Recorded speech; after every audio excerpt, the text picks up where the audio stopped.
Transcript for at least 59 dead in Las Vegas mass shooting. As you can imagine, a lot to get to on this Tuesday morning. Here is a live look at Las Vegas. Still so many questions about how and why that tragic shooting happened.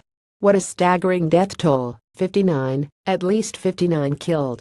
More than 520 injured.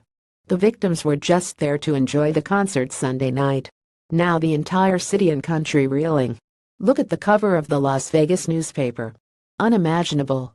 So true. People are paying their respects, honoring the lives of those lost. And take a look at the Las Vegas Strip. Usually so bright, but last night turned off all the lights, and it went dark. World News Tonight anchor David Muir is leading us off this morning. Hess there in Las Vegas. Good morning, David. Reporter Robin, good morning. It's almost impossible to wrap your head around that number you just mentioned. 59 people were led in this attack.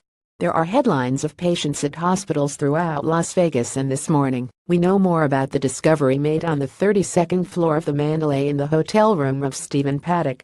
We know 23 firearms were pulled from that room. Another 19 firearms at his home. The total, 42 weapons. Investigators this morning trying to answer that question. Why overnight new details inside the 4 minutes of terror? That's just a firecracker. Reporter 1008, a hail of gunfire hailed on concert-goers. Coming from the 32nd floor of the Mandalay Hotel. We have an active shooter inside the fairgrounds. Reporter concert-goers telling us they sought shelter anywhere they could to escape the gunfire. Where in this ice cream reporter there were pauses in the gunfire, when people would make a run for it and another round would begin. That was probably the most terrifying part, was honestly thinking that it was over and you think, okay, we're okay to stand up, and then it was quiet, what felt like for a while, and crouch up, and go low, and it would just start all over again. Reporter 1120 Sunday night outside room 135. SWAT teams closing in on the shooter, identified as 64-year-old Stephen Paddock. Hotel fire alarms going off from the intense gunfire, smoke giving away his location. Authorities say he checked into the hotel last Thursday. Everyone in the hallway needs to move back. All units move back. Breach. Reporter: the suspect dead from a self-inflicted gunshot wound. In his hotel suite, 23 firearms, police say he acted alone. The 527 wounded carried out by wheelbarrow, pickup truck, even barricades turned into stretchers. 59 others killed in what is now the deadliest mass shooting in modern American history. In the aftermath, an open field, now crime scene strewn with debris. Reports that cell phones left behind rang for hours as loved ones desperately tried to reach their relatives. And among those who lost their lives, 29-year-old Sonny Melton, a registered nurse from Tennessee, who died while shielding his wife Heather, a surgeon, with his own body. 35-year-old mother of 3 Hannah Aller seen here before the concert began. It's okay to mourn those you love.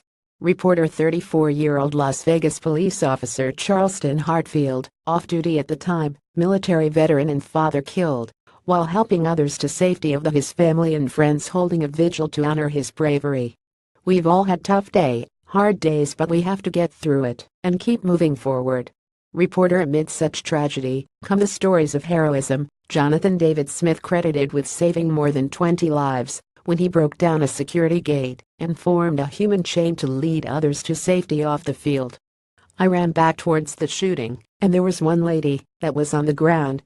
I basically helped her up and just told her just to run. I basically just told her we got to go. She didn't want to move. At that point, more shots rang out. I proceeded to go with the 2 gentlemen carrying the lady. Look for paramedics. Reporter: Jonathan said there was an off-duty officer who helped him taking the shirt off his back and using it as a tourniquet. He said the bullet is still lodged in his neck. Doctors did not want to take it out, fearful they would do more damage. There is a trauma surgeon in Las Vegas who said overnight that he treated so many people he didn't know their names. He didn't know who they were. They were just bringing bodies in, and said one thing was uniform about them all. He said this wasn't some ordinary street weapon. The kind of ammunition used did maximum damage inside all of these people who were rushed into ERs throughout Las Vegas. David: we'll talk more about that and get back to you in a moment. We are learning new details. This transcript has been automatically generated and may not be 100% accurate.